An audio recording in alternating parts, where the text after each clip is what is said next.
He was the richest man in 3 counties, feared, respected, and completely alone. She was a widow with nothing but grit, a child, and a piece of land the world wanted to take from her.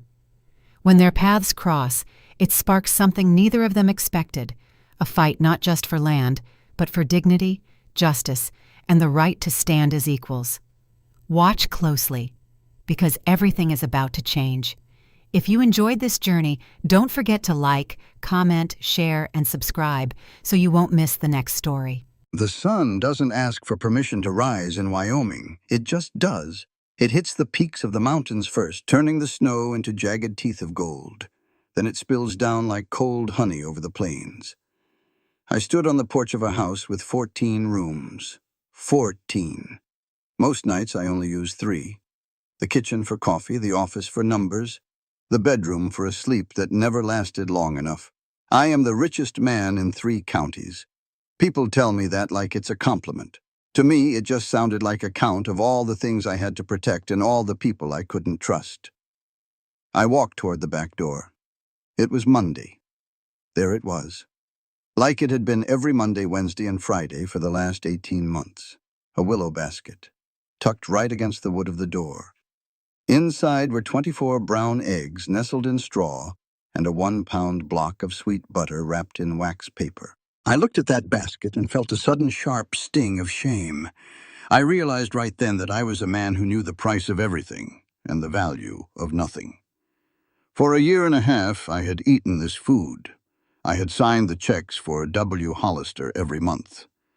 But I had never once stopped to think about the person who gathered these eggs in the dark. I had treated their labor as if it were a natural resource, like the wind or the rain. That was my first mistake. To ignore the person behind the work is to lose your own humanity. I had become a man who saw ghosts instead of neighbors. I picked up the basket. It was still warm. I didn't go back inside.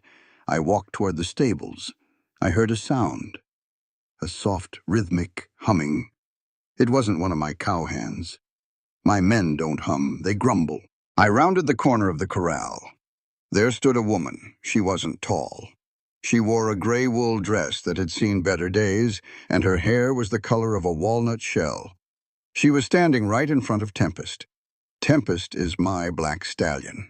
He's got enough mean in him to kill a man twice over. Usually he's kicking the slats out of the fence by dawn, but not today. He was leaning his great dark head against her shoulder. She was stroking his nose with a hand that was red from the morning chill. She wasn't afraid. She wasn't trying to master him. She was just there. "He's got a soft heart," she said. She didn't turn around. She knew I was there. "He just doesn't like being treated like a tool instead of a living thing." I cleared my throat. "Most people won't go near that horse with a 10-foot pole." She turned then. Her eyes were steady. They weren't the eyes of someone looking at a cattle baron. They were the eyes of a person looking at another person. Just that. No more, no less. "Most people are looking for a fight," she said. "If you look for a fight, a horse like this will always give you one." "You're W. Hollister," I said. It wasn't a question. "Wren," she corrected. Her voice was quiet, but it had a ring to it, like a silver coin hitting a stone floor. "Wren Hollister. I've been delivering your eggs for a long time, Mr. Calloway. It's nice to finally see the face behind the checks." I looked at the basket in my hand. Then I looked at her calloused fingers. I felt the weight of my own silk shirt. It felt heavy, too heavy. "I owe you an apology," I said. The words felt rusty in my mouth. "I've been blind. I've been eating your bread and your eggs without ever acknowledging the hands that made them. I forgot that every transaction is a bridge between 2 souls, not just a trade of silver. I treated you like a ghost in my ledger." Wren didn't smile, but her expression softened. Just a fraction. "A lot of men in your position forget how to see," she said. "They think money buys them the right to be alone. But nobody is truly alone, Mr. Calloway. We all eat from the same earth. We all breathe the same Wyoming wind." She stepped away from the horse. She picked up her empty crate. "I'll see you Wednesday," she said. She walked toward her small, battered wagon.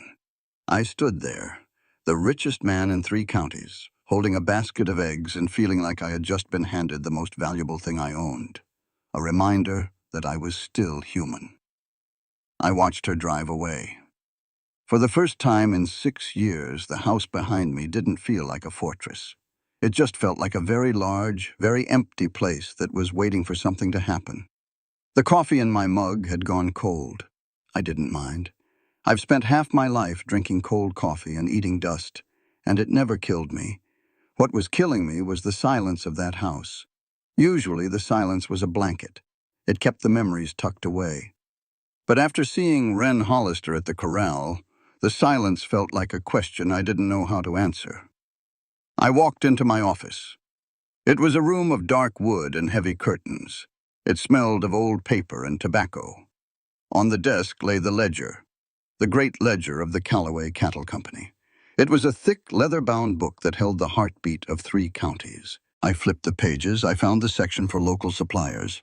There it was, page 84, W. Hollister. I looked at the entries. 1 year, 2 years, every month a check for eggs and butter. I had seen those lines 100 times. But I had never seen the woman. I had looked at the ink, but I had been blind to the life behind it. I leaned back in my chair. The springs creaked. It was a lonely sound. "Hank!" I called out. A minute later, the door creaked open. Hank Becker stood there. "He's my foreman. He's been with me since the days when we slept on the bare ground with nothing but a saddle for a pillow. He's got one leg that doesn't quite work right from a Rebel mini ball, but he can still outride any 20-year-old on the payroll." "Boss?" Hank asked. He pulled off his hat. He knew I only called him into the office when my mind was heavy. "W. Hollister," I said, pointing at the book. "Tell me about her." Hank leaned against the door frame. He took a slow breath. "Thomas Hollister's widow. Thomas was a good man, hard worker. He bought those 40 acres out on the creek 5 years ago. Had big dreams. Then the silver mine in Carbon had a collapse 2 winters back. He was down there trying to earn extra cash for a new barn. Never came out." I felt a ghost of a chill. "And she stayed?" "She stayed," Hank said. "She's got a little girl, Beatrice. Folks call her Bee. Wren's been running that place on her own ever since. No family out here, just her and the dirt." I looked out the window.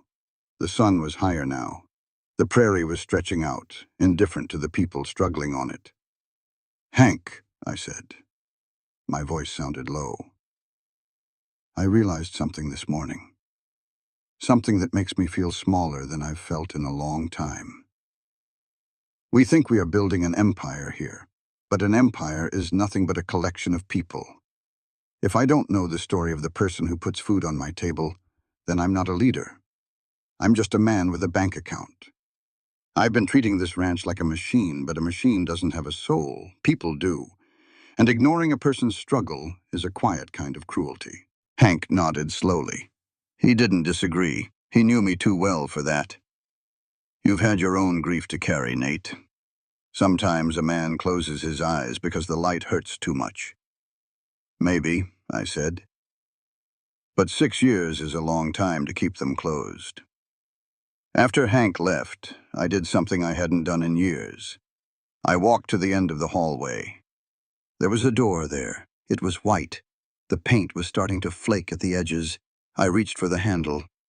My hand shook. Just a little. I pushed it open. The room was full of dust motes dancing in the light. It was supposed to be a nursery. There was a rocking chair in the corner. There was a cradle I had started building with my own hands. I never finished it. I had stopped when the doctor walked out of the bedroom 6 years ago and told me I was a widower. I stood there in the center of that unfinished life. I thought about Wren Hollister. She had lost a husband too, but she hadn't locked her doors. She hadn't turned her home into a museum of what might have been. She was out there in the wind, raising a daughter and gathering eggs. Grief is a heavy pack to carry, but you can't just set it down and sit by the trail forever. You have to keep walking, and if you're lucky, you find someone else on the trail who knows how the straps gall the shoulders. That's the only way we heal, not by forgetting, but by finding a way to be useful to the living again. I walked over to the cradle. I ran my hand over the rough wood. It needed sanding. It needed a purpose. I left the room and closed the door. But I didn't lock it this time. 7 miles away, Wren Hollister was moving. She didn't have the luxury of sitting in a dark office. She had a cow to milk and a daughter to feed. She walked into her small kitchen. Bee was sitting at the table, swinging her legs. She was drawing a horse on a piece of slate. "Mama," Bee said, "is Mr. Calloway a king?" Away a bow. Wren paused, the milk pail heavy in her hand. "No, honey, why do you ask that?"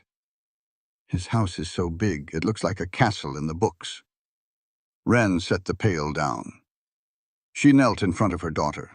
She took Bee's small, soft hands in her own. Her own hands were rough, scarred by wire and stained by earth. "Listen to me, Beatrice," Wren said. Her voice was firm. "A house doesn't tell you who a person is. A man isn't a king because he has 1,000 cows. True worth isn't something you can count in gold or acres. It's measured in the way a person treats those who have less than they do. Mr. Calloway has a lot of things, but he's just a man. And you must never ever feel smaller than someone just because their roof is higher than yours. Every soul is born equal under God, and don't you let the world tell you otherwise." Bee nodded, her eyes wide. "He looked sad, Mama." Wren stood up. She looked toward the window, toward the distant silhouette of the Calloway ranch. "He is sad, Bee. Some people get lost in their own shadows. They forget that the sun is still shining for everyone else." Wren went to her stove. She started the fire. She didn't have a cook. She didn't have a maid. She had her own 2 hands. As the kitchen warmed, she thought about the look on Nathaniel Calloway's face. He had looked like a man who had just woken up from a very long, very cold dream. She had seen that look in her own mirror once. She reached into her apron pocket and pulled out a small wooden bird. Thomas had carved it for her our first year out here. It was a wren. She held it for a moment. Then she put it back. Living is an act of courage, especially when you're doing it for someone else. You don't do it for the praise. You do it because life is a gift that requires you to show up every day, even when your heart is tired. That's the secret of the frontier. It isn't won by guns. It's won by people who refuse to quit on the morning. Tuesday was a day for the town. I didn't usually go into Cheyenne Creek. I sent Hank, or I sent a telegram, but this Tuesday I felt the walls of the ranch pressing in on me. I felt the need to see faces that didn't work for me. I hitched up the buggy. I didn't take the stallion. I took a steady bay. I didn't want to fight the world today. I just wanted to be in it. Cheyenne Creek is a town built on hope and sawdust. It's got a general store, a blacksmith, 2 saloons, and a church that looks like it's trying its best not to fall over. I pulled up in front of Dowd's General Store. When I walked inside, the bell above the door let out a sharp ring. The conversation stopped. It was like someone had pulled the plug on a player piano. Mrs. Harriet Dowd was behind the counter. She's a woman who knows every secret in the county before the people involved even know them. "Mr. Calloway," she said. Her eyes were wide. "To what do we owe the honor? We haven't seen you in town on a weekday since the inauguration." I tipped my hat. "Just some supplies, Mrs. Dowd. Flour, sugar, a tin of that fancy tea Eleanor used to like." I walked the aisles. My boots sounded loud on the floorboards. I felt eyes on my back. I was the cattle baron. I was the man who owned the bank. I was a monument, not a neighbor. Then I saw it. On the top shelf, a doll. It was a simple thing. Cloth body, yarn hair, a blue dress made of calico. It reminded me of the one I had bought years ago, the one that was still sitting in a box in that locked room. "I'll take the doll too," I said. Mrs. Dowd's eyebrows nearly vanished into her hairline. "The doll, Mr. Calloway? Planning for a niece?" "Planning for a friend," I said. I paid my bill and walked back out into the light. I felt like a fool, a 50-year-old man carrying a rag doll in the middle of a cow town. but the weight of it felt good. It felt like an intention. As I was loading the buggy, Reverend Abel Mosley walked by. He's an old man with a beard as white as a Wyoming winter, and eyes that see right through a man's vest. "Nathaniel," he said. He stopped and leaned on his cane. "You look like a man who's been struck by lightning but is still standing." "Maybe I have been, Abel," I said. We stood there for a minute, the dust of the street settling around us. "Abel," I said, "I've been thinking about Wren Hollister." The Reverend smiled. It was a slow, knowing smile. "A fine woman, a strong woman. She sits in the back pew every Sunday. She doesn't ask for much, but she gives what she can." "I invited her to dinner," I said. The words felt strange as they left my mouth. "For Sunday, her and the girl." Abel looked at me. His expression grew serious. He stepped closer. "Nathaniel, listen to me," he said. "In this world, a man's reputation is a suit of armor, but a woman's reputation is a dress of glass. It's easy to break and hard to fix. If you bring a widow to your house, the town will talk. They will spin stories out of nothing but boredom and malice. You have to be aware of the weight you are asking her to carry. Kindness is a beautiful thing, but it must be tempered with wisdom. If you mean to honor her, you must protect her name as much as you would your own cattle." I looked at the doll in the buggy. I hadn't thought of that. I had just thought of the silence in my dining room. "I don't want her to be a story for the gossips, Abel," I said. "Then make it public," the Reverend said. "Don't hide it. Tell the world that the richest man in the county has finally remembered that he is part of a community.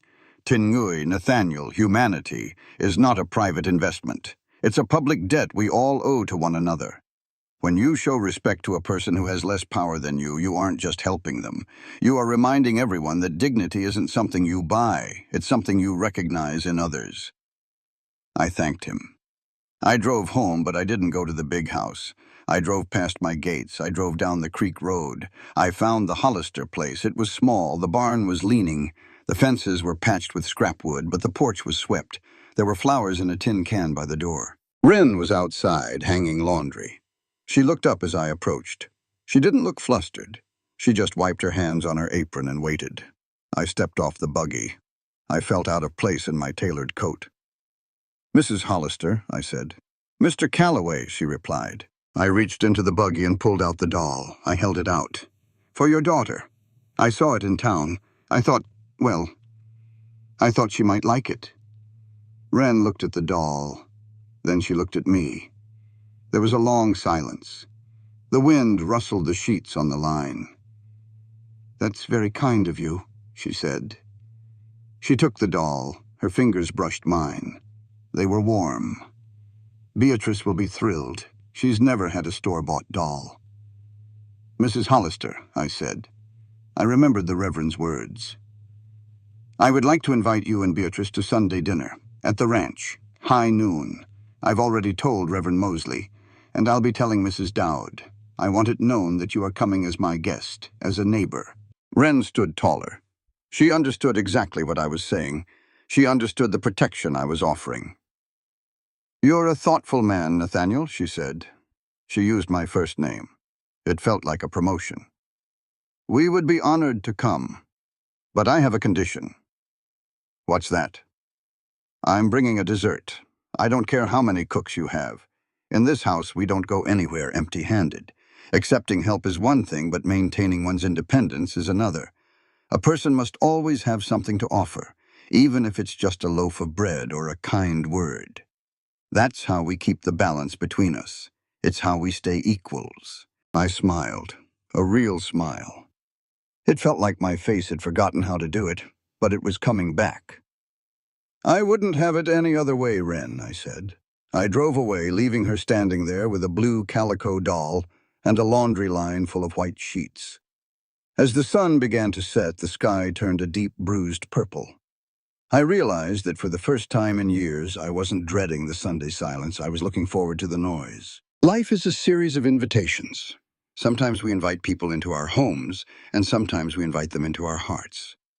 But the most important invitation is the one we give ourselves, The permission to be human again, to care about someone else's story, and to realize that the most valuable thing we can ever deliver isn't eggs or butter. It's ourselves. Sunday morning came with a sky so blue it looked painted. I spent an hour in front of the mirror. I shaved twice. My skin felt raw, but I wanted to look like a man who hadn't given up on the world. I put on a white linen shirt. It was crisp. It felt like a fresh start. Ingrid, my cook, was in the kitchen. She's been with me since the beginning. She's seen me at my best, and she's seen me through the years when I didn't say more than 10 words a day. She was humming a German tune. The smell of roasting beef and rosemary was everywhere. "You look sharp, Nate," she said. She didn't look up from her dough. It's about time this table had more than one plate on it. "I hope I'm not making a mistake, Ingrid," I said. She stopped. She turned to me, her hands white with flour. "Nathaniel, listen to me. The biggest mistake a man can make is thinking he can survive on his own accomplishments. We aren't trees. We don't just stand there and grow. We need the shade of other people to keep our hearts from drying out. You invite them in. You let them see the dust. That's how you stay human." I nodded. I went to the porch. I waited. At noon sharp, the wagon appeared. It was small, pulled by an old mare that had seen better days, but the wood was scrubbed clean. Wren was driving. Beside her sat Bee. When they stepped down, I felt a lump in my throat. Wren was wearing a navy blue dress. It was simple, but it fit her like it belonged. And Bee was holding that blue calico doll as if it were made of gold. "Mr. Calloway," Bee shouted. She didn't wait for her mother. She ran up the porch steps. "Your house is even bigger up close. Do the horses live inside too?" I laughed, a real deep laugh. "Not inside, little bit, but they have a house of their own just across the yard." Wren walked up the steps. She handed me a dish covered in a clean cloth. "Apple pie," she said, "still warm." "Thank you, Wren," I said. I led them inside. The dining room felt different. The mahogany table, usually so vast and cold, suddenly looked like a place for a feast. I sat at the head. Wren sat to my right.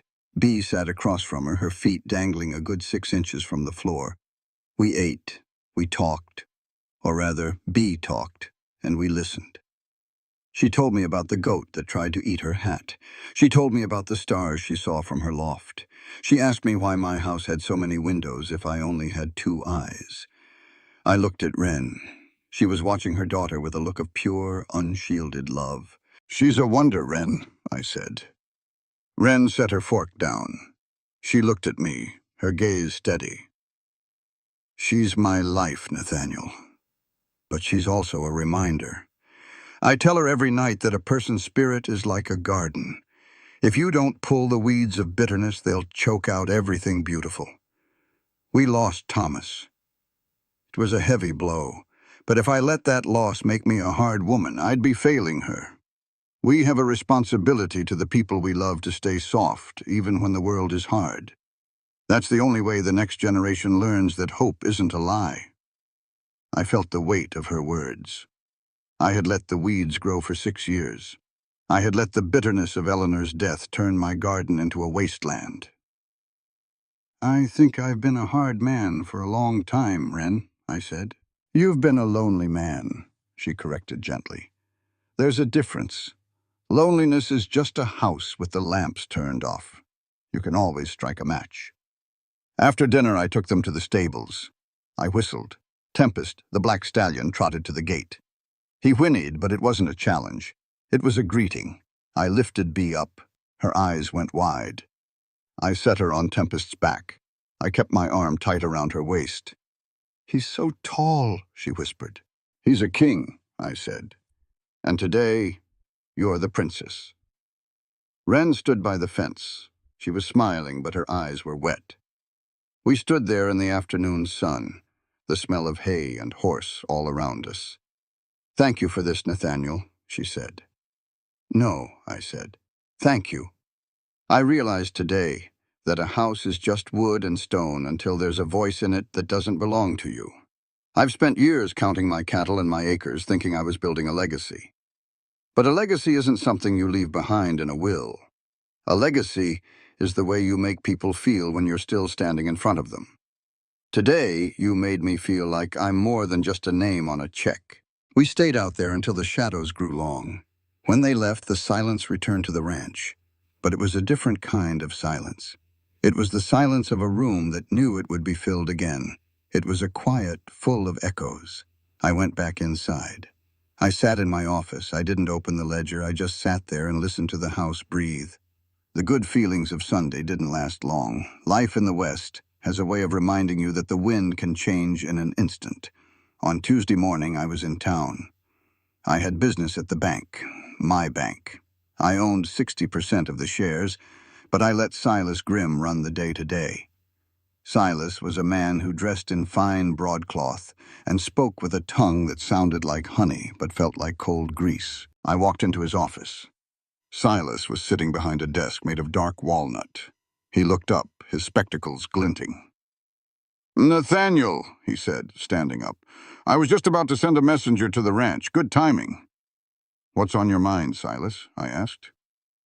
I sat down. I didn't like the look in his eye. "It's about the Hollister property," he said. He tapped a file on his desk. "The railroad is looking for a northern spur. They need water, Nathaniel, and that creek on the Hollister land, it's the only reliable source for 20 miles. My heart sank. And Thomas Hollister took out a mortgage 3 years ago. There's a clause in there. Early recall in the event of territory-wide credit tightening. I'm exercising it. I've given Mrs. Hollister 30 days to pay the balance in full, $237. I stood up. My chair scraped the floor. "That's a predator's move, Silas.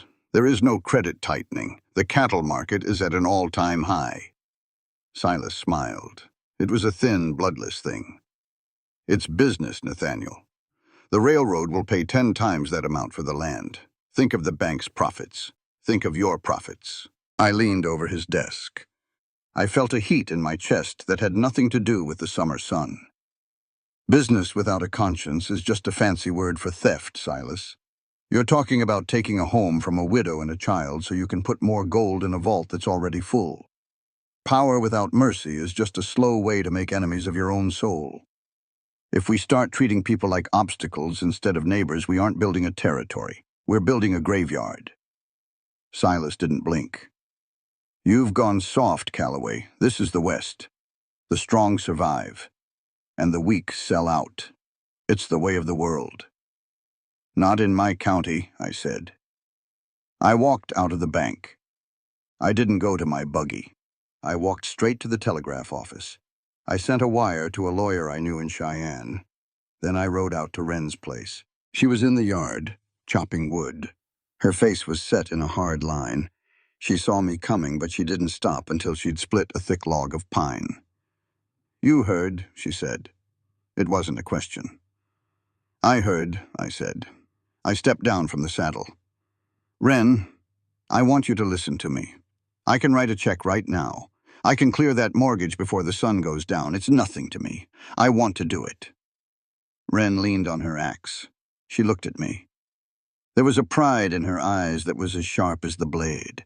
"No," she said. "Wren, don't be foolish. Silas Grimm is a snake. He'll take this land."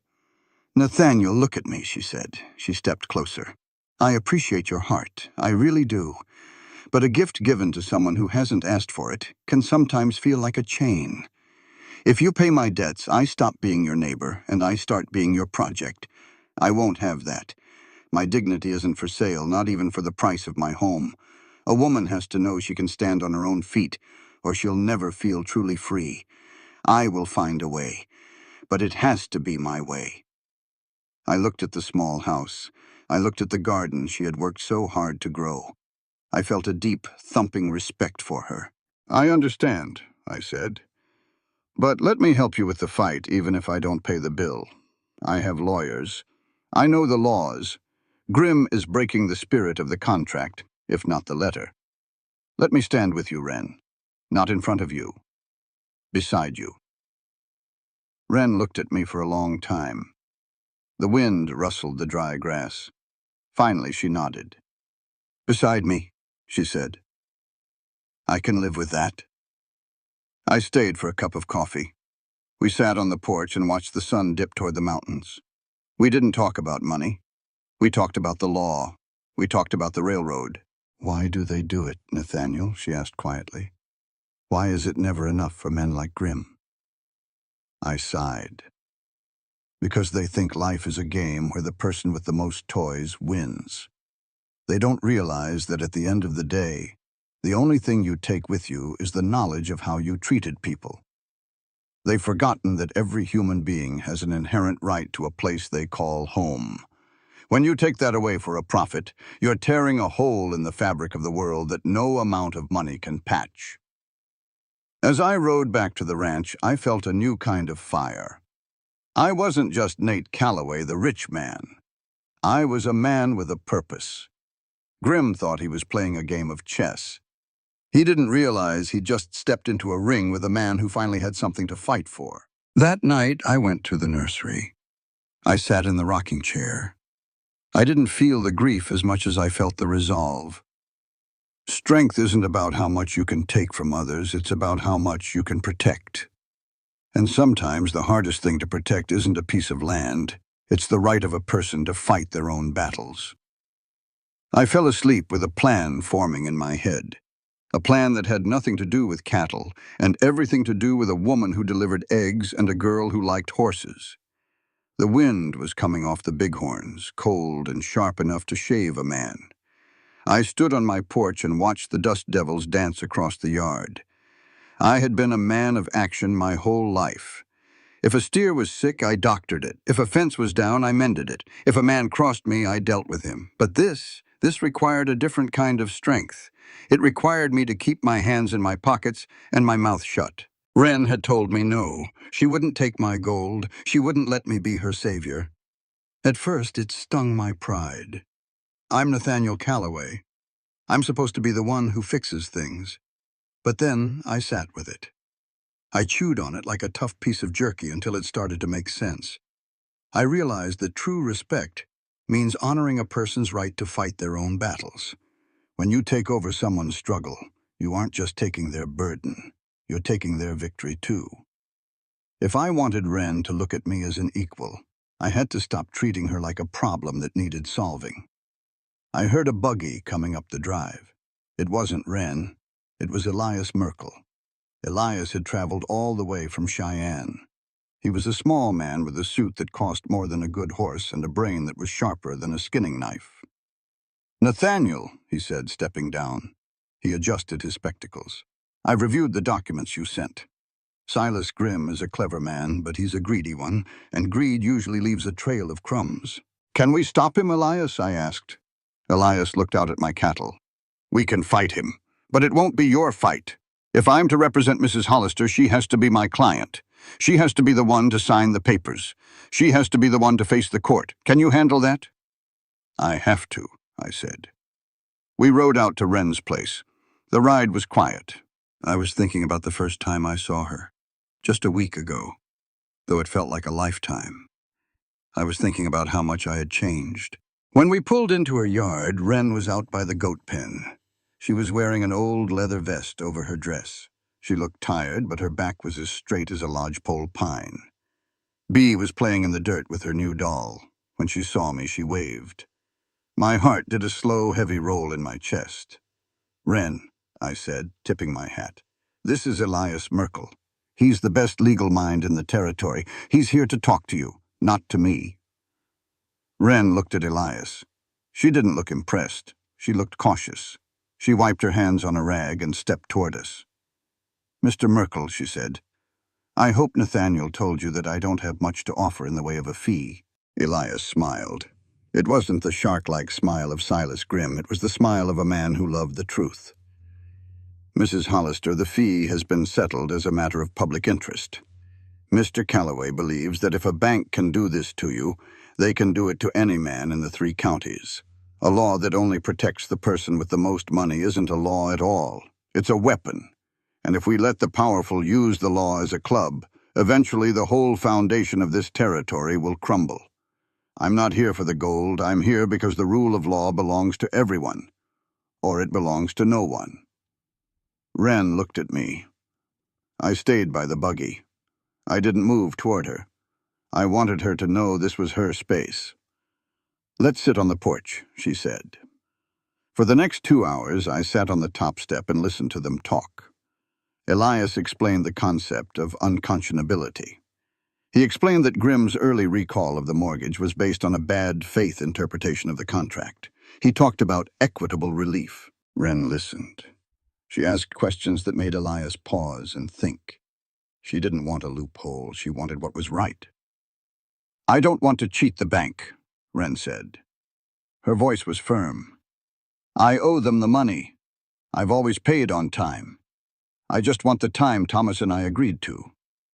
I want the chance to earn my way." Elias nodded. "That is exactly what we will argue. We aren't asking for a handout. We are asking for the sanctity of a contract to be upheld." As they worked, I found myself watching Bee. She was sitting nearby, talking to her doll.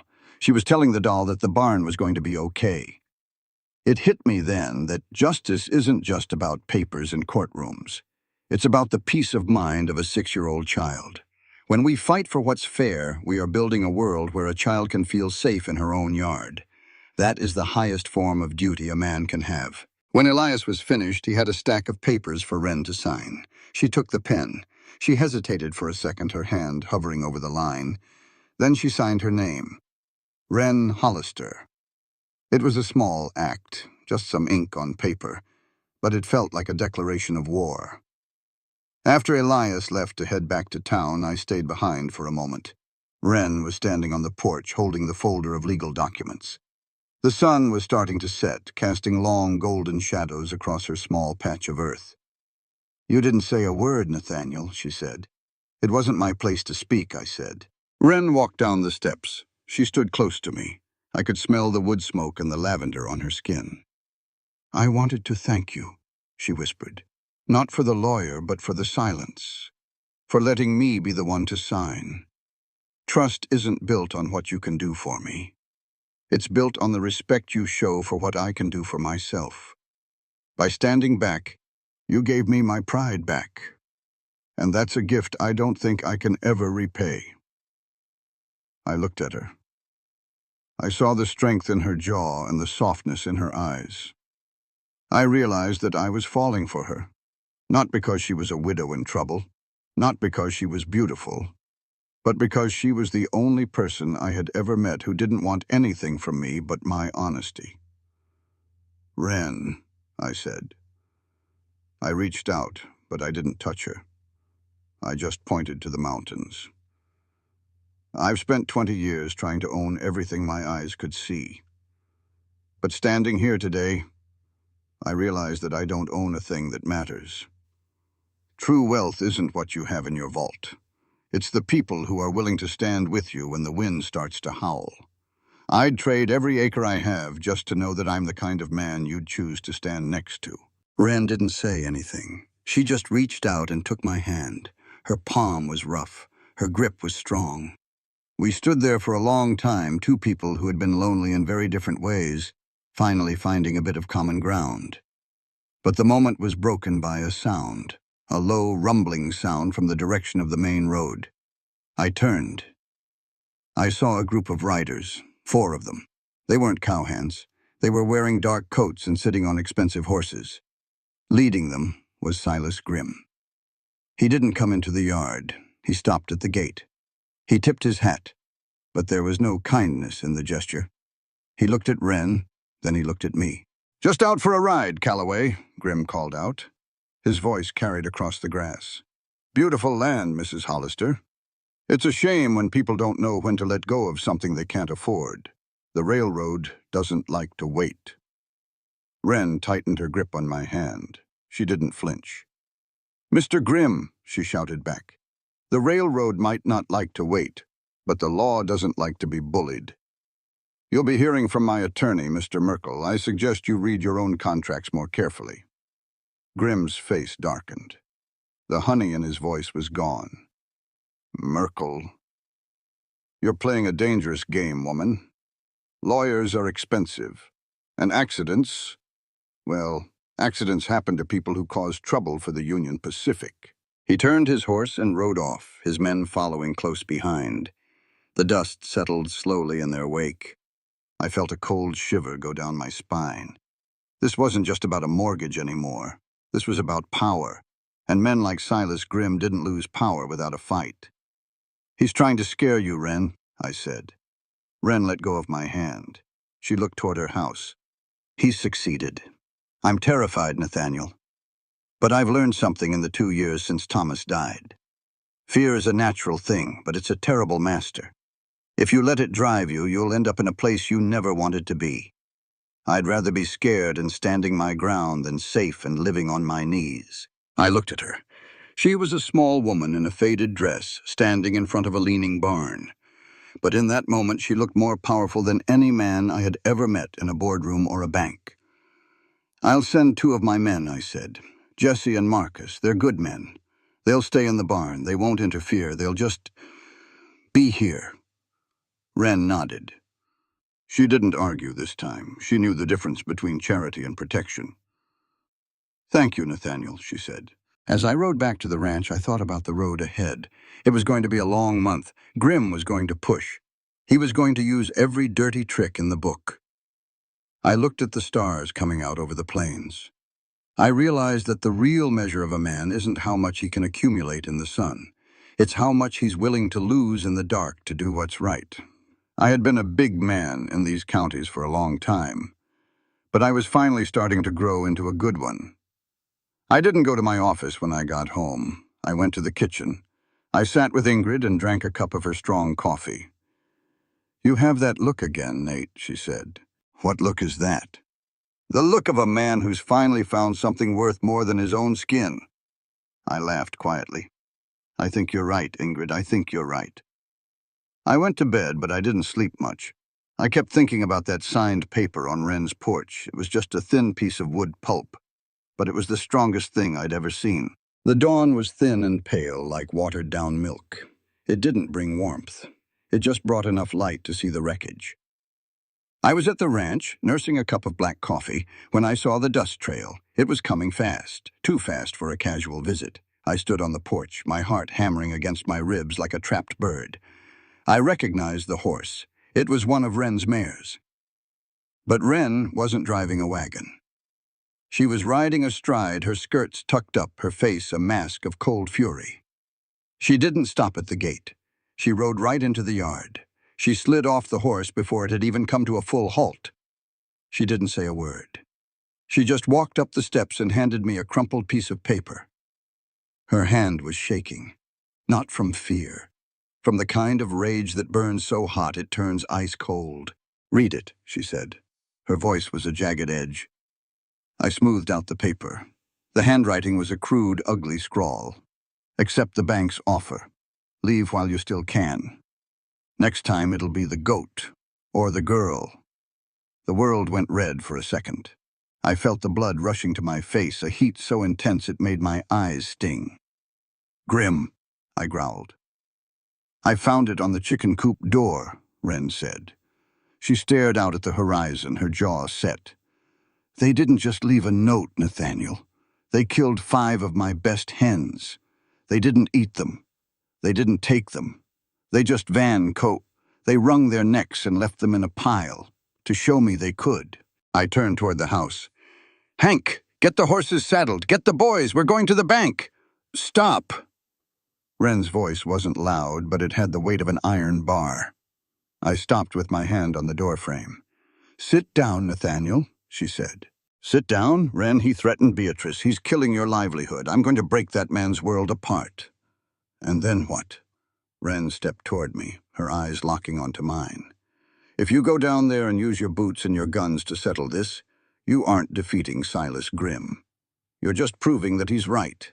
He believes that the only thing that matters in this territory is who has the most power and who's willing to be the most cruel. If you meet his cruelty with your own, you're just 2 bullies fighting over a playground. You lose the very thing we're fighting for, the idea that a person's rights are worth more than a man's temper." I sat down. The wood of the porch chair felt hard beneath me. I took a breath, trying to push the fire back down into my stomach. He threatened your daughter, Wren, I whispered. I know, she said. She sat in the chair next to me. She looked small, but she looked unbreakable. But power isn't about being the biggest wolf in the woods, Nathaniel. True power is the ability to remain principled when everything around you is falling into chaos. If we let him turn us into monsters, he wins before the first shot is even fired. We have to fight him with the truth, and we have to do it in a way that shows this community that the law belongs to the widow just as much as it belongs to the cattle baron. I looked at her. I realized she was teaching me. Here I was, the richest man, thinking I knew how the world worked. But she was the one who understood the cost of a soul. What do you want to do? I asked. I want to go to the U.S. Marshal, she said, not the local sheriff. Grimm has him in his pocket. I want to take this note and a sworn statement to Cheyenne. And I want Jesse and Marcus to stay at my place, but I want them to be there as hired hands, not as your personal army. I want everything on the books. I nodded. I'll send a rider to the marshal today. And Wren, I'll stay away. She looked at me, surprised. You will? You told me once that you didn't want this to be a story about a rich man saving a widow, I said. I realize now that if I'm always there, standing between you and the wind, the world will never see how strong you are. And more importantly, you'll never get to feel the full weight of your own victory. Every human being has the right to be the hero of their own life. If I take that from you, I'm no better than Grimm, just a different kind of thief. I'll provide the resources, but you'll lead the charge. Wren reached over and touched my arm. Her fingers were steady now. Thank you, Nathaniel.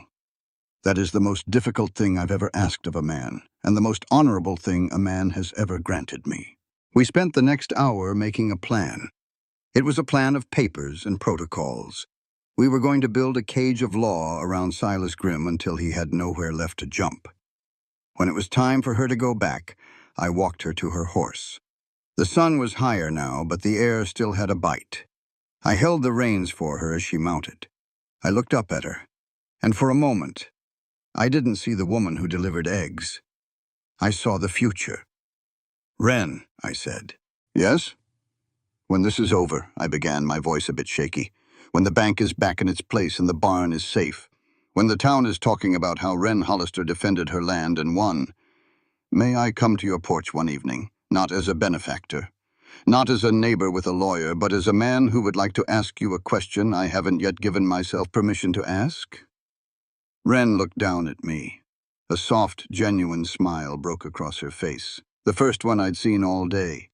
It was like the first thaw of spring. Yes, Nathaniel, she said softly. You may. She turned her horse and rode out of the yard. I watched her until she was nothing but a speck against the vast golden sea of the prairie. I turned back to my house. It looked different. It looked like a project that was finally nearing completion. I walked into my office and called for Hank. Hank, I said, we're doing this by the book. Call the men. We have work to do, and not a single bit of it involves a gun, unless the other side pulls theirs first. Hank looked at me, a slow grin spreading across his weathered face. You've changed, boss.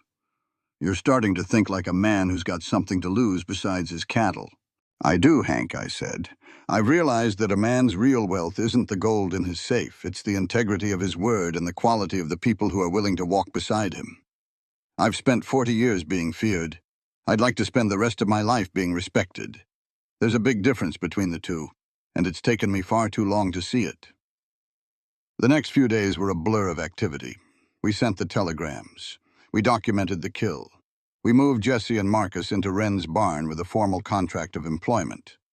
But as the silence settled over the ranch, I realized that the threat wasn't over. Grimm was a man who played for keeps. He wouldn't take a legal challenge lying down. He would wait for the shadows. If you believe in stories that carry meaning, don't forget to like, comment, share, and subscribe to support more journeys like this. Living a principled life is a dangerous business in a lawless land. It's easy to be a good person when the sun is shining and the bank account is full. The real test is when someone starts trying to take what's yours. That's when you find out if your values are a foundation or just a coat of paint. I was determined to make sure mine were stone. I spent my evenings in the nursery sanding the wood of the cradle. Each stroke of the sandpaper was a prayer for the girl and her mother. Each layer of dust I wiped away was a piece of my old, hard self being discarded. I was waiting for the storm. But for the first time in 6 years, I wasn't waiting alone. I was part of something bigger than myself. I was part of a fight for what was right, and that, I realized, was the richest I had ever been. The moon was nothing but a thin sliver that night. It looked like a fingernail scratch on a dark chalkboard. For 3 weeks, I had kept my word. I had stayed away from Wren's porch. It was the hardest thing I had ever done. Every night, I'd sit on my own steps and look north toward the small light of her cabin. My heart felt like a caged bird fluttering against my ribs, wanting to fly to her. But I knew better.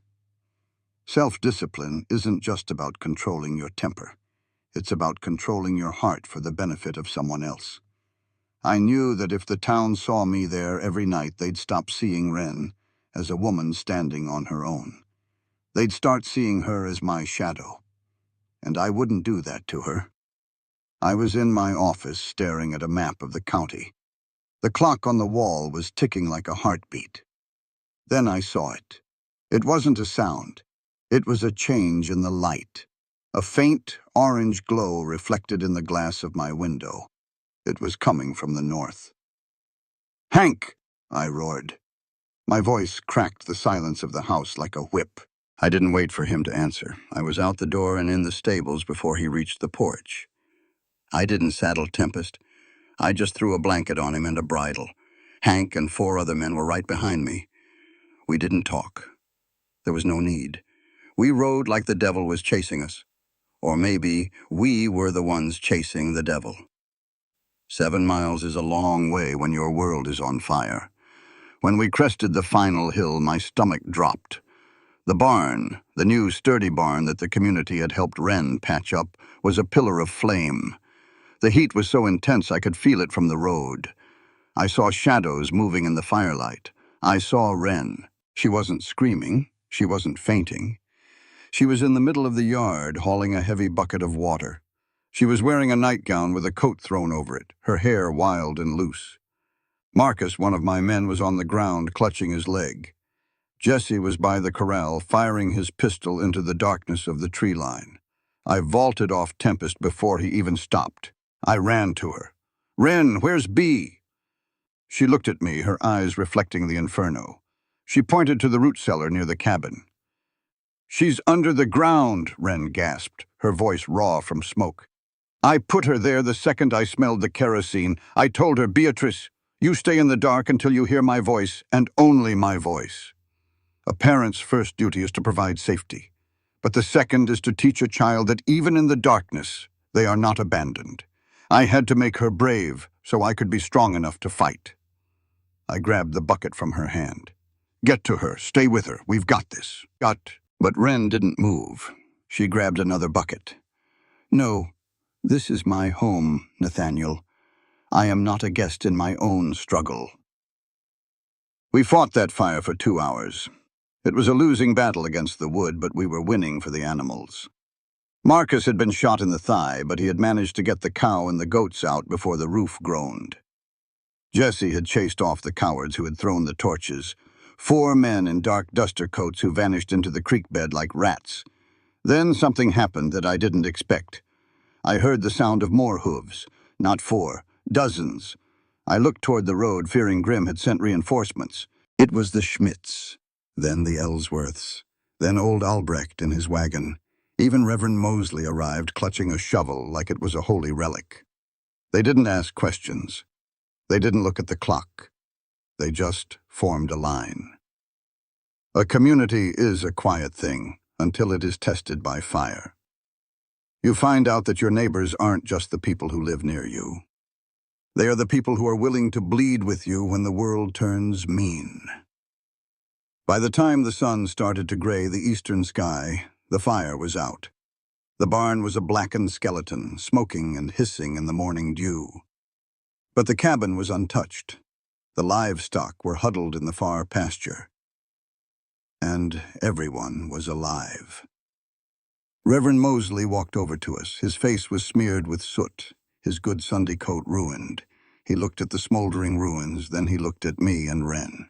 "Nathaniel," the Reverend said, his voice deep and weary. "Wren." He turned to the crowd of neighbors who were standing around, leaning on their shovels, their faces exhausted. "Listen to me, all of you," Mosley shouted. He pointed a trembling finger at the remains of the barn. "A man who burns a barn is trying to destroy a life, but he forgets one thing. He forgets that he is really just lighting a signal fire for everyone else to come and help. Silas Grimm thought he could isolate this woman. He thought he could make her small. But tonight, he reminded us that an injury to one of us is an injury to all of us. If we allow a neighbor to be bullied in the dark, we lose the right to call ourselves a civilization." Old Albrecht stepped forward, his German accent thick with emotion. "I have wood. My son and I, we bring the timber tomorrow. We build it back. Better." Mrs. Schmidt walked over to Wren and wrapped a warm shawl around her shoulders. "Dignity isn't something you lose because your property is destroyed, Wren. It's something you keep by how you stand in the ashes. We are here because you earned our respect long before the fire started." Wren didn't cry. She stood there looking at the people of Cheyenne Creek. She looked at me. Then she walked to the root cellar and pulled back the heavy wooden door. Bee climbed out, blinking in the morning light. She looked at the blackened barn, then at her mother. "Mama?" she whispered.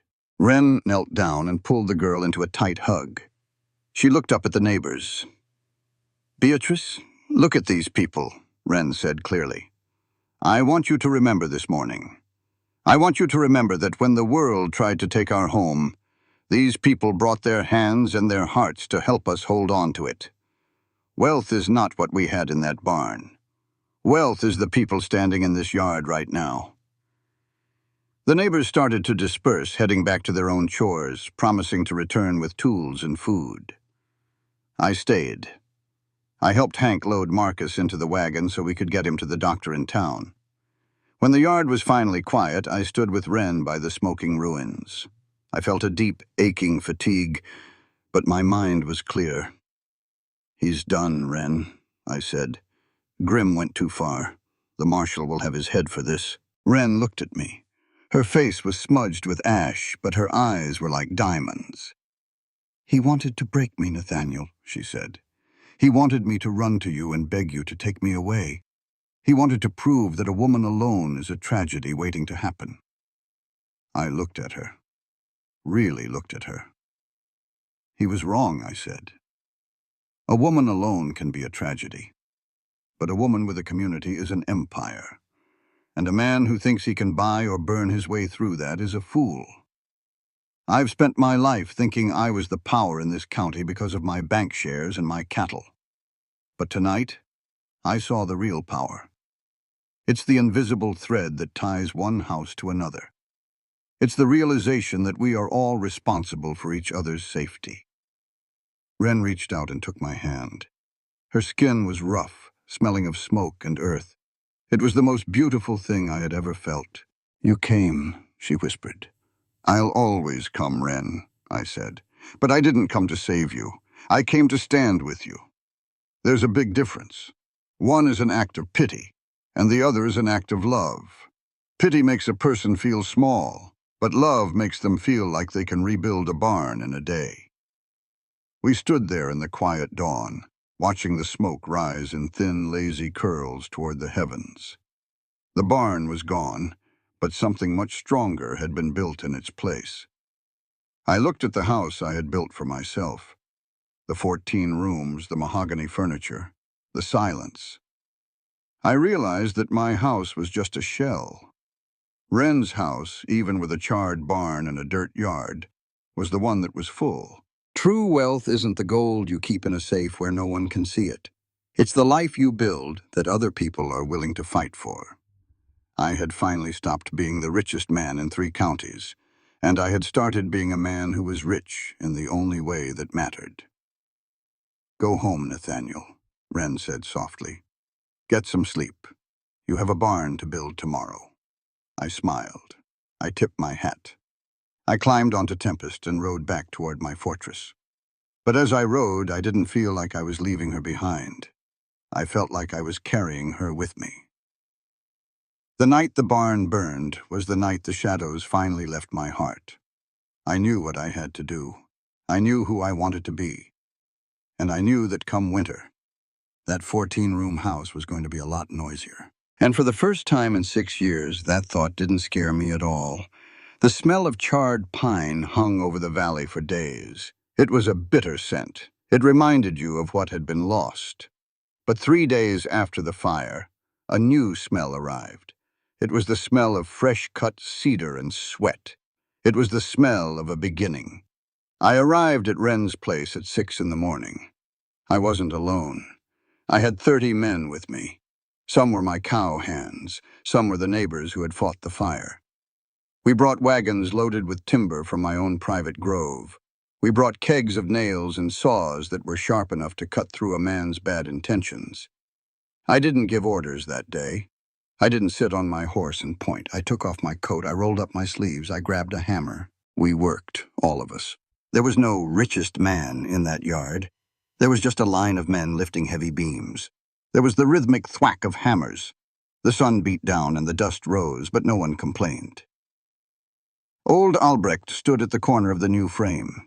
He looked at me, wiping sweat from his forehead with a grimy sleeve. "You drive a nail straight for a man who spends his time in an office, Nate," he said. I hammered another nail home. "I spent 10 years building this ranch with my own hands before I ever had an office, Albrecht," I said. I'd forgotten that. I'd forgotten that a man's hands were made for creating, not just for signing papers. There's a specific kind of medicine in shared labor. It reminds you that we are all made of the same clay. When we build something together, we aren't just raising a roof. We are raising our own souls out of the dirt of our selfishness. By noon, the women arrived. They brought boards and sawhorses and turned them into tables. They brought chicken and dumplings, cornbread and pails of cold cider. Mrs. Schmidt and Wren were at the center of it. I watched Wren. She was moving among the people, thanking them, making sure everyone was fed. She didn't look like a victim. She looked like a leader. Later that afternoon, Reverend Mosley sat with me on a stack of lumber. He was watching the men lift the final rafters. "Look at them, Nathaniel," Mosley said. "This is the real law of the West. It isn't written in books in Cheyenne. It's written in the willingness of a man to give up his Saturday to help a neighbor he barely knows. We call it neighboring, but it's really just a recognition of human dignity. By helping Wren rebuild, these men are saying that her right to exist is just as important as their own. That is the only thing that keeps the wilderness from swallowing us whole." By sunset, the barn was standing. It was raw and unpainted, but it was strong. It smelled of hope. We ate a final meal under the stars. People laughed. Bee ran between the tables, her blue doll tucked under her arm. When the last wagon rolled away, I stood with Wren by the new doors. "It's beautiful," she whispered. "It's a start," I said. The trial took place 2 weeks later, in Cheyenne. It wasn't a long affair. Elias Merkel had done his homework. He had the note. He had the testimony of the men who had seen Grimm's riders. Most importantly, he had a judge who believed that the law should be a shield, not a weapon. I sat in the back of the courtroom. I watched Wren take the stand. She wore her navy dress. Her voice didn't shake. She told the story of the eggs. She told the story of the threats. She told the truth. Silas Grimm sat at the defense table. He looked small. Without his bank and his broadcloth suits to hide behind, he was just a frightened man who had tried to steal what he hadn't earned. When the verdict came, it was swift. The mortgage recall was declared illegal.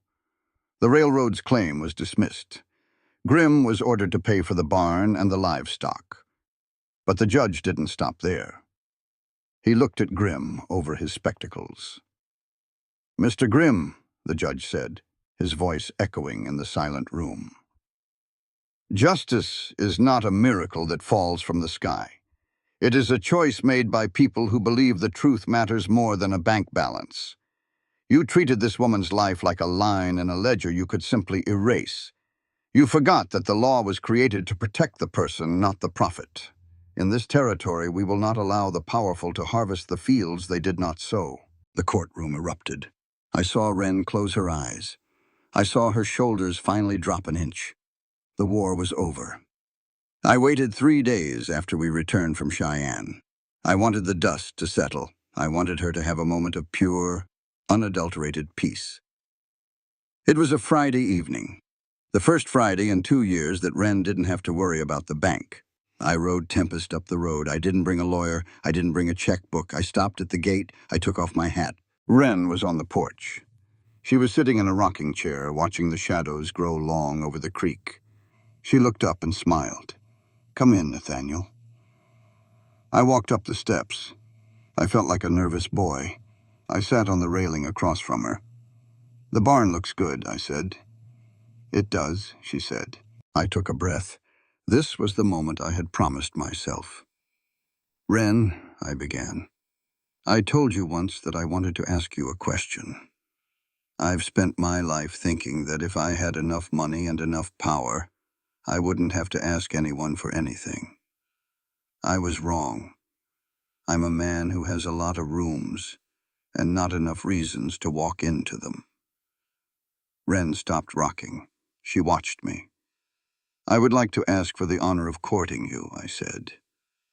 "But I need you to know why. It isn't because I want to protect you. You've shown the world you can protect yourself. It isn't because I want to give you things. You've shown the world you can earn what you need. I'm asking because I want to be the man who stands next to you. I want to be the one who listens to your stories and the one who helps you carry the water. Not because you can't do it, but because it's better done together." Wren leaned forward. Her face was serious. "Nathaniel, I have a condition. I love my land. This 40 acres is Thomas's legacy, and it's Bee's future. If we are to be together, I am not giving it up. I will not be absorbed into the Callaway Ranch. I will remain Wren Hollister, and I will keep my own name on my own deeds. A real partnership isn't two people becoming one. It's two people building a third thing called us while staying whole themselves. Can you live with a woman who keeps her own keys?" I smiled. I felt a weight lift off me that I didn't even know I was carrying. "Wren, a woman who didn't keep her own keys wouldn't be the woman I fell for. I don't want a shadow.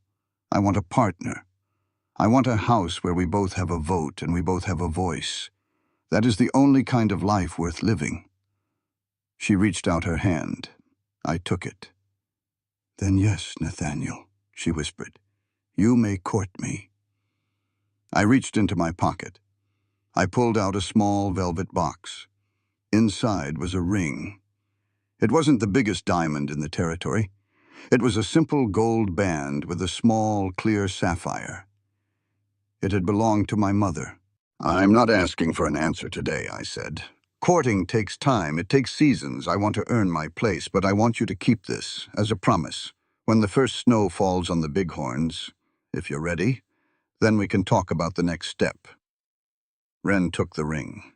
She didn't put it on. She held it in her palm, letting it catch the fading light. "Patience is the greatest gift you can give a heart that's been guarded," she said. "Thank you for not rushing the spring, Nathaniel."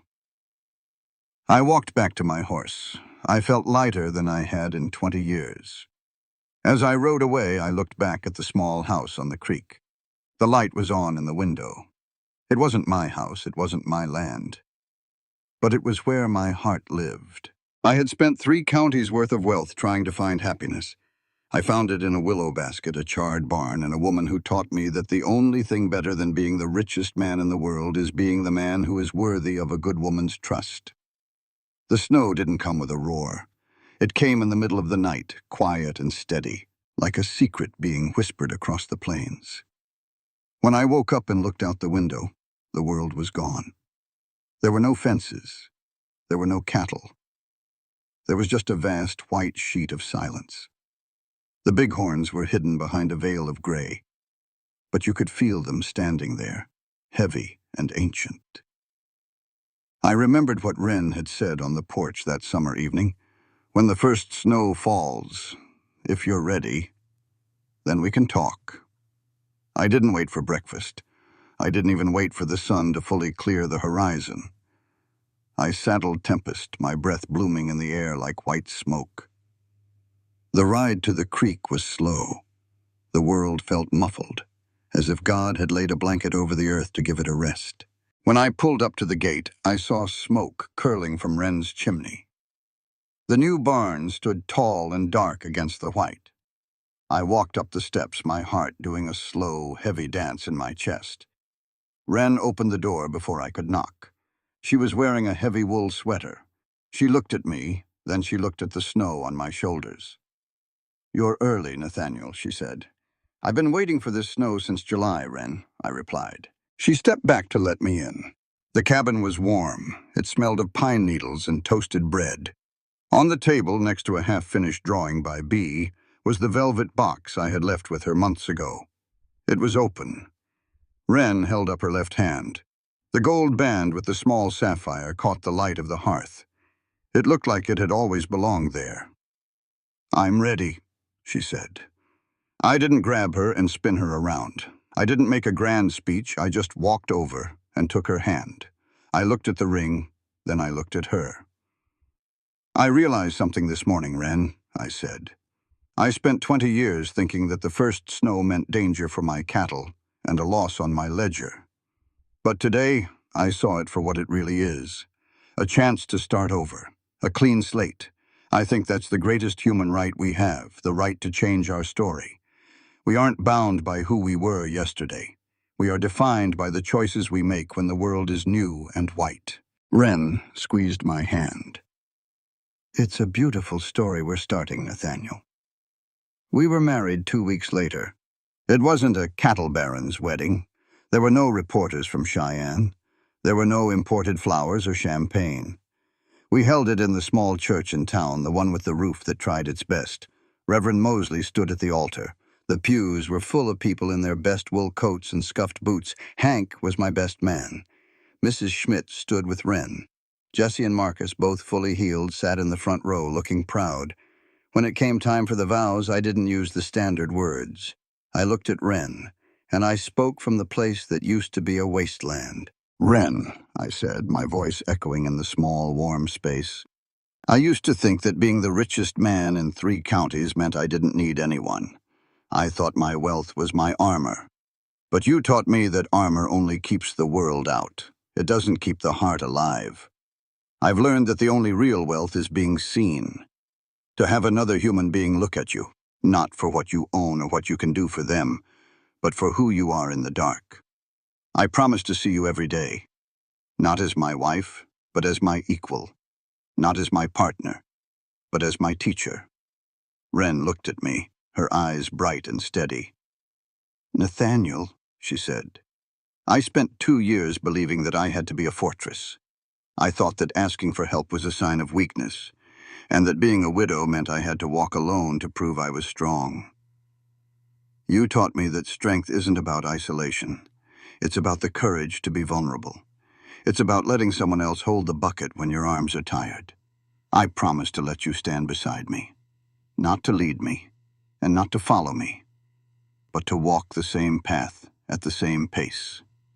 After the ceremony, we had a dinner at the Callaway Ranch. We opened up all 14 rooms. We lit every fire. We let the children run in the hallways. Ingrid outdid herself with the roast and the pies. As the music played, old Albrecht had brought his accordion. I stood by the window with Reverend Mosley. "You did it, Nathaniel," he said, sipping a cup of cider. "You turned this fortress into a home." "I didn't do it alone, Abel," I said. "None of us do," the Reverend replied. "That's the lesson most men in this territory never learn. They think they are building a kingdom, but a kingdom is just a lonely pile of rocks if there's no love in it. True power, the kind that lasts, is built on the foundation of mutual respect. When you recognize the dignity of the person delivering your eggs, you aren't just being kind. You are acknowledging the thread that connects us all. Without that thread, we are just animals in the brush." A month after the wedding, we sat in my office. The ledger was open, but we weren't looking at cattle prices. We were looking at a deed. "I want to make this clear," I said to the lawyer, Elias Merkel, who had come up for the day. "The 40 acres on the creek stays in the name of Wren Hollister, and we are setting up a trust. Everything that property produces, every egg, every pound of butter, goes into an account for Beatrice. When she turns 21, that land is hers, free and clear." Wren looked at me, a soft smile on her face. "You're sure about this?" Merkel asked. "Most men would want to consolidate the holdings. It makes the taxes simpler." I shook my head. "Simple isn't always right, Elias," I said. "Independence is a hard-won thing, and it shouldn't be traded away for convenience. Wren earned that land with her sweat and her tears. If I were to take it into my name, I'd be erasing her history. A marriage should be an addition, not a subtraction.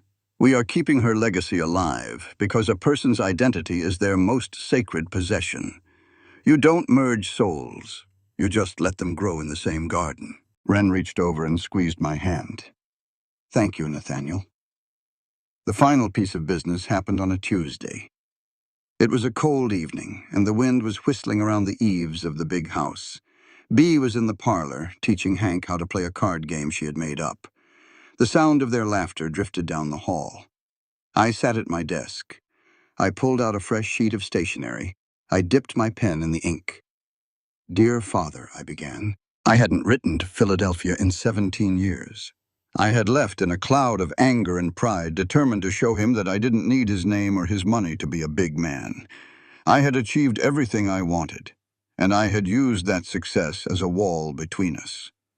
Wren came in and stood behind me. She rested her chin on my shoulder. "You're doing the right thing," she whispered. "It's hard," I said. "The best things usually are," she replied. "Forgiveness isn't a gift you give to the other person, Nathaniel. It's a gift you give to yourself. It's the act of putting down a heavy stone you've been carrying for a long time. You can't be a truly rich man if you're still holding on to old debts of the heart. To be whole, you have to heal the broken parts of your past, or they'll eventually poison your future." I finished the letter. I told him about the ranch. I told him about the wedding. I told him that I finally understood what he meant when he said that a man's name is only as good as the peace he leaves behind. I sealed the envelope. I felt a weight leave my chest that I'd been carrying since I was 20 years old. That night, I stood on the porch with Wren. The stars were out, millions of them, looking like diamonds scattered on black velvet. The air was crisp and clean. "You know," I said, pulling her close, "I used to look out at these 3 counties and think about how much I owned. I thought that was the point of it all." "And now?" Wren asked. I looked at the window of the parlor where the light was warm and the sound of my daughter's laughter was still ringing. I looked at the woman beside me, the one who had walked around to the back door of my life and changed everything. "Now," I said, "I realized that I was a poor man for a very long time. I had acres but no anchors. I had gold but no grace. I finally learned that the richest man in 3 counties isn't the one with the most cattle. He's the one who knows that his life is part of something bigger.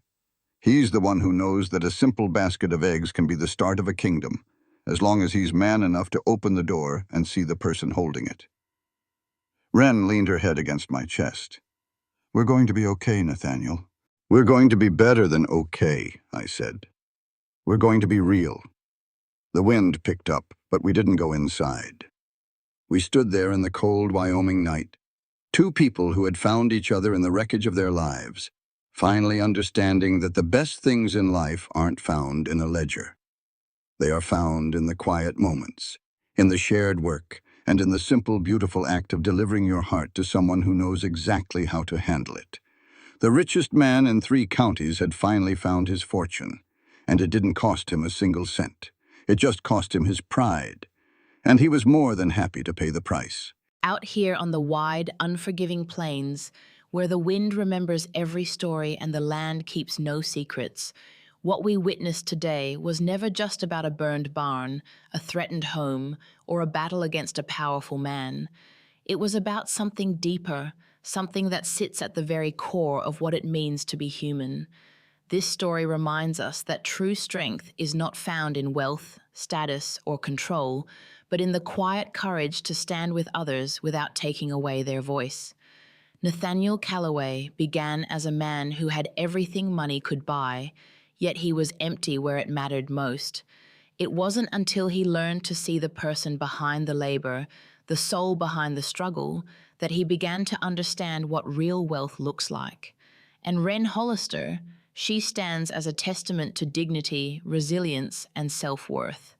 She teaches us that accepting help does not mean surrendering independence, and that the strongest people are not those who never fall, but those who rise while holding on to their values. The lesson here is powerful and timeless. Respect is greater than pity, partnership is greater than rescue, and humanity is built not through grand gestures, but through everyday choices to see, to listen, and to stand beside one another.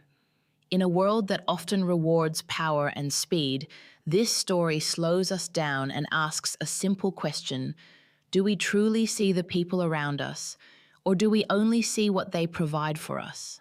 Because the moment we stop seeing others as human beings, we begin to lose a part of ourselves.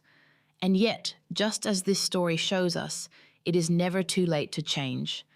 No matter how far we've drifted into loneliness or pride, there is always a path back, through empathy, through connection, and through the willingness to care. What remains after the fire is not loss, but something stronger: community, trust, and love earned through respect. That is the real legacy any person can leave behind. Not land, not money, but the way they made others feel, the way they chose to stand when it mattered most.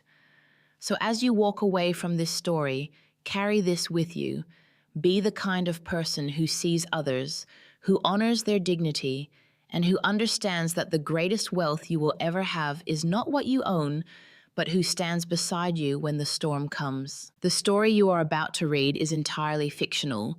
While it may draw inspiration from universal human experiences, it does not depict real people or actual events. Any perceived parallels are coincidental and should not be interpreted as deliberate representations.